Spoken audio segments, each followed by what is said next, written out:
रोटी, कपडा आणि मकान यासाठी आयुष्यभर स्ट्रगल करण्याचे दिवस बऱ्यापैकी गेलेले आहेत.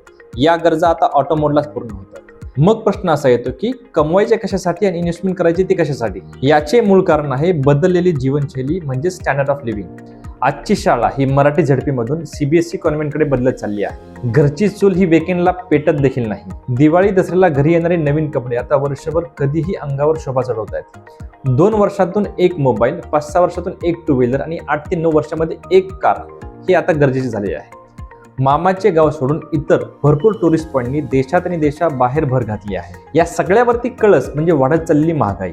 आपले आई वडील हे पुढच्या पिढीसाठी बचत करायचे आणि आता आपल्याला आपल्याच गरजा पूर्ण करण्यासाठी इन्व्हेस्टमेंटची गरज आहे. म्हणून एक SIP लाईफस्टाईल मेंटेन ठेवण्यासाठी, एक मेडिक्लेम SIPचा पैसा वाचवण्यासाठी, एक टर्म इन्शुरन्स आपल्यानंतर आपल्या फॅमिलीच्या गरजा पूर्ण करण्यासाठी आणि एक कॉल करा याच्या अधिक माहितीसाठी.